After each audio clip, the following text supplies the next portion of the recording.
disrupsi.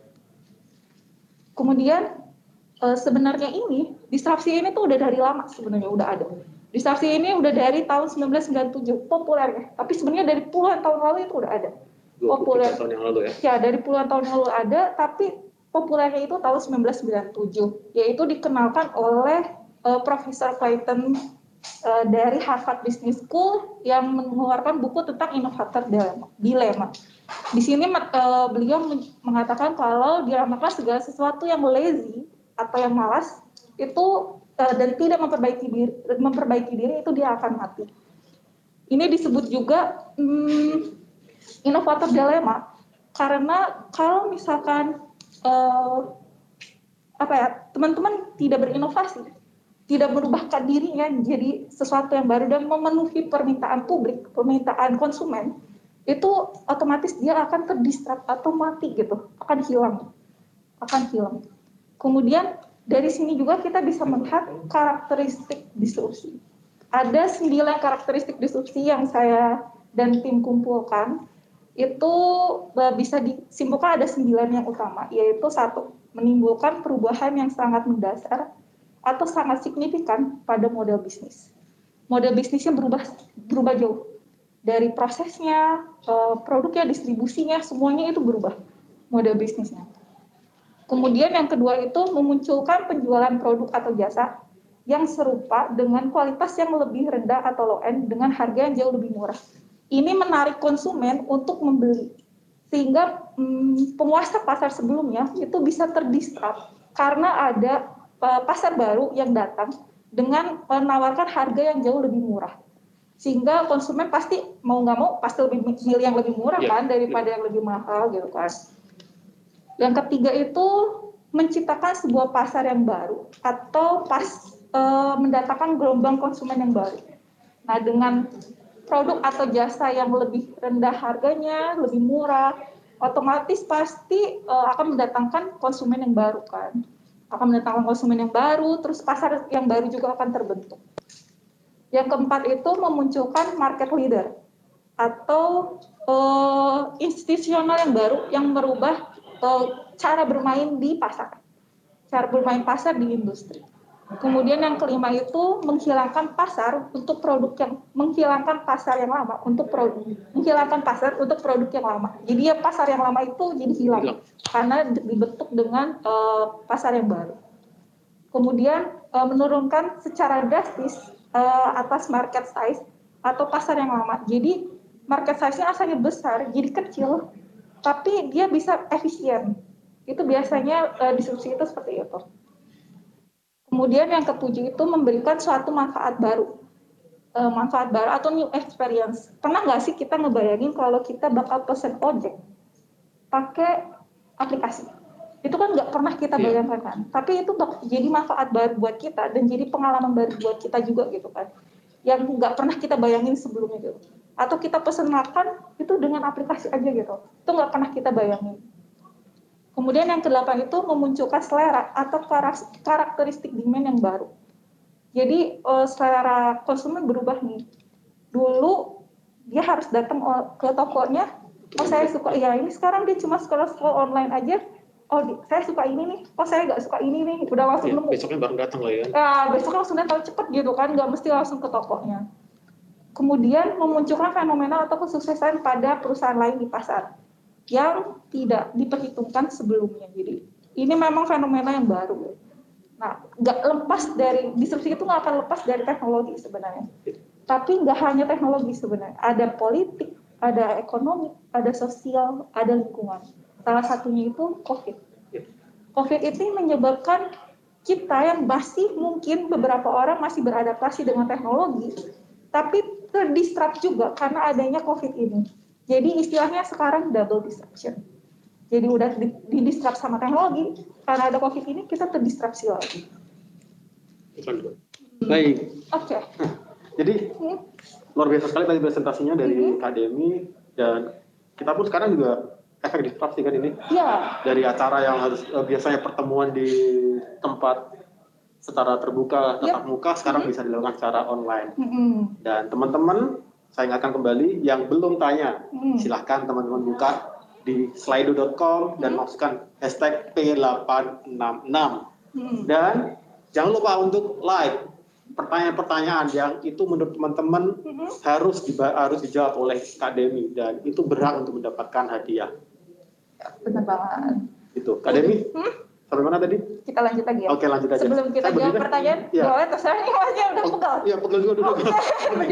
Oke, monggo. Lanjut Kak Demi. Oke, sebelum kita jawab pertanyaan, ini udah ada beberapa pertanyaan yang masuk. Kita lanjut dulu. Terus apa sih yang perusahaan perlukan untuk menghadapi disrupsi? Ini secara general ya. Secara general yang pasti digital transformation. Itu nggak akan jauh dari digital transformation. Semua proses bisnis, semua proses kerja itu harus dibuat secara digital, automatic. Kalau enggak, kita akan ketinggalan nih. Jadi semua proses bisnis, proses kerja itu harus dibuat secara digital dan kita melakukan digital transformation. Yang kedua itu nurturing future leaders. Nah, dengan ini kita melatih para milenial. Jadi perusahaan-perusahaan itu harus melatih para milenial untuk menjadi leader. Disiapkanlah skillnya, dibuat program yang terstruktur buat milenialnya. Dan kita juga tahu kalau milenial itu punya kecenderungan gampang pindah kerja ya. Nah, karena bosan. Cepet bosan ya milenial. Nah, di sini perusahaan itu harus menciptakan lingkungan kerja yang menarik para milenial, para pekerja-pekerja muda untuk tetap mau bekerja di lingkungan kerjanya, tetap mau bekerja supaya mereka bisa jadi next leader. Jadi disiapkan oleh perusahaan dan disiapkan juga fasilitasnya. Itu nurturing future leader. Kemudian yang ketiga adalah research productivity.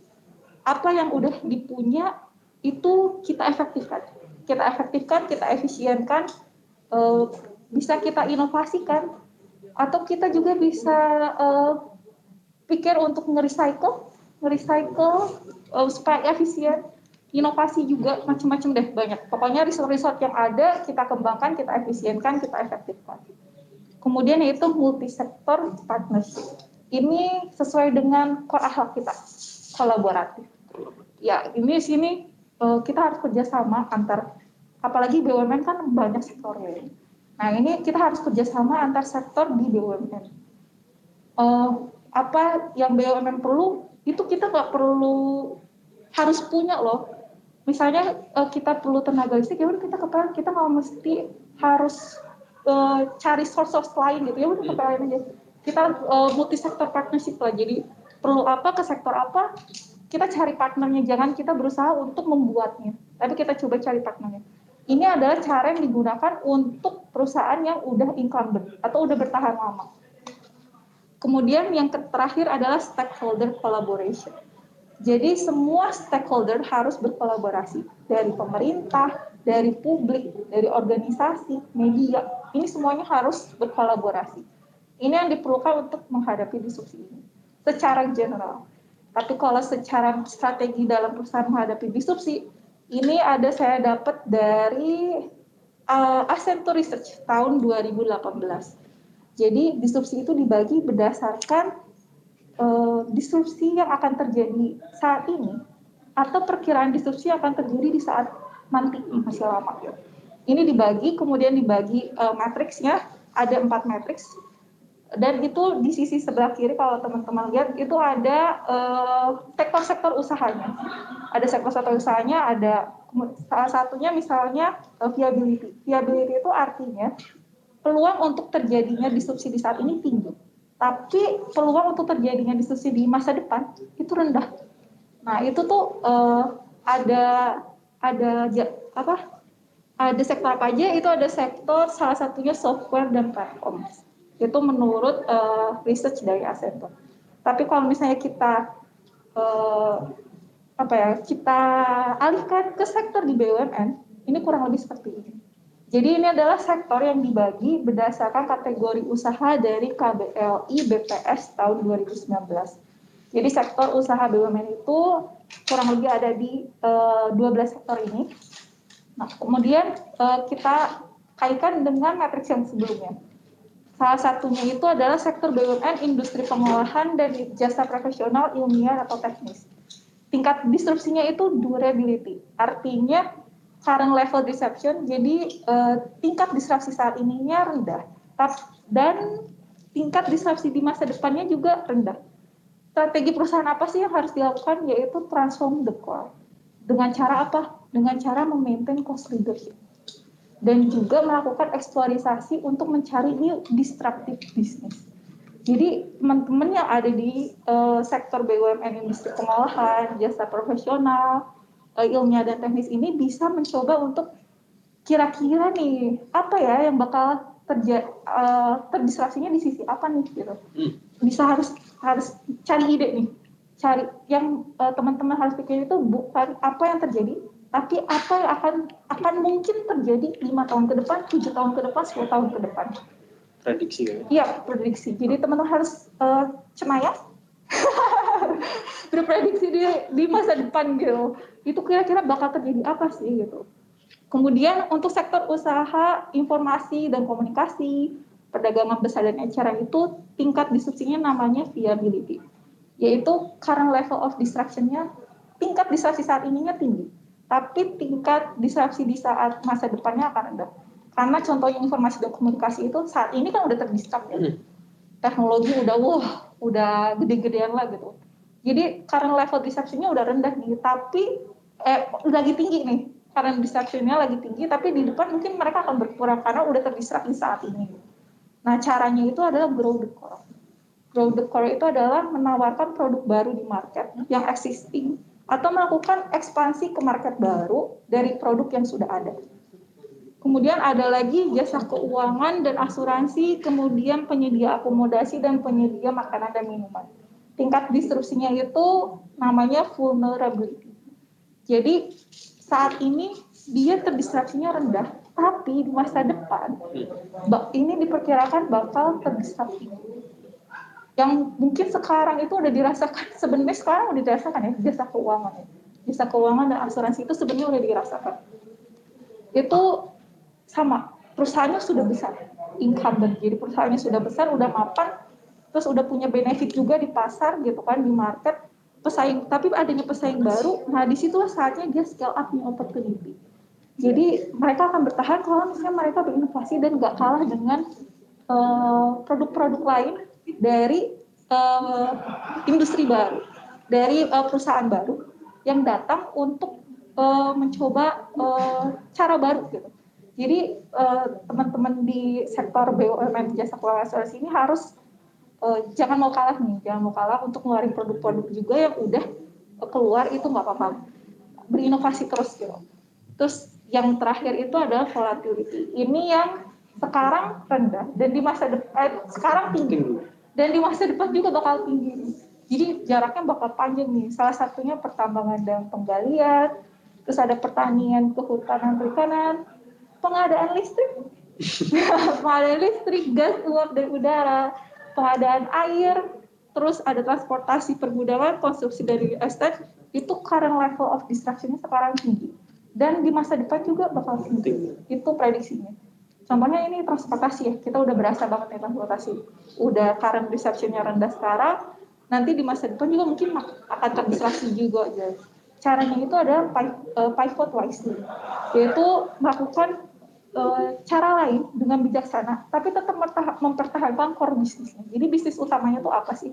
Tapi masih relevan untuk menciptakan usaha baru, bisnis baru. Itu untuk sektor-sektor BUMN yang ada di 6 sektor yang tadi, untuk yang volatility-nya tinggi. Kemudian sebagai milenial nih, atau kita mau tanya dulu, mau jawab pertanyaan dulu? Boleh. Jadi buat teman-teman yang belum nanya silahkan masukkan pertanyaan kalian di slido.com dan sebelum kita close, jadi nanti ada periodenya Kak Demi. Jadi periode untuk teman-teman like. Jadi begitu like kita close, teman-teman udah nggak bisa like lagi karena itu udah kita nilai nih mana-mana yang akan mendapatkan hadiah. Ya, jangan lupa buat yang belum tanya silahkan tanya di P866 atau sebelum dilanjut presentasinya, Kak Demi mau jawab 1 atau 2 pertanyaan atau gimana? Atau nanti? Boleh, ada 1 pertanyaan yang bilang bekal dan kompetensi apa? Nah, oke. Ini lagi paling banyak ini. Iya, ini masih lagi paling banyak nih. Mungkin... Ya, kita baca 1 dulu ya. Oke, Kak Demi kalau mau langsung jawab. Ini gini, dari Aji Kawasan Berikat Nusantara. Ya. Pertanyaan adalah bekal dan kompetensi apa yang mesti disiapkan dan diberikan pada generasi milenial BUMN untuk menghadapi era disrupsi saat ini? Sama dong. Iya, ini menjawab pertanyaannya ya. Nah, menjawab pertanyaannya sekalian menjawab pertanyaannya juga. Sebagai milenial itu apa sih yang bisa kita lakukan agar perusahaan siap menghadapi disrupsi? Tentunya digital talent. Apa sih digital talent itu? Digital talent itu adalah memiliki digital mindset dan digital leadership. Jadi kita yang tadi tuh di awal, kita harus digital transformation. Segala sesuatu harus kita digitalkan. Kita harus berpikir bukan apa yang terjadi, tapi apa yang mungkin terjadi di kedepannya. Dan memanfaatkan teknologi sebagai tools dan enabler untuk berinovasi. Jadi teknologi itu bukan jadi sesuatu yang merubah, tapi teknologi itu sesuatu yang kita manfaatkan untuk sebagai tools dan fasilitas untuk kita berinovasi. Jadi bukan teknologi yang merubah kita, tapi kita yang memanfaatkan teknologi untuk berubah. Itu sih. Ini mungkin menjawab pertanyaan dari Aji, Mas Aji. Pak Aji. Ya, Pak Aji Kawasan Berikat Nusantara. Kawasan Berikat Nusantara. Oke deh. Setelah menjawab pertanyaan tersebut, ini penutup sih dari saya. Cepet nggak? Enggak. Oke deh. Pas sesuai dengan timeline lah ya. Sesuai dengan timeline. Oke deh. Pesan aja sih, pesan buat teman-teman itu, are you driving change or are you being driving by it? Kita itu be the disruptor, not the disrupted. Ini buat teman-teman, jadi teman-teman harus siap untuk jadi disruptor, not disrupted. Itu dengan yang tadi. Salah satunya ya, banyak cara sebenarnya. Salah satunya itu adalah dengan jadilah seorang digital talent. Siapkan diri Anda menjadi seorang digital talent. Itu sih dari saya, sekian dan terima kasih.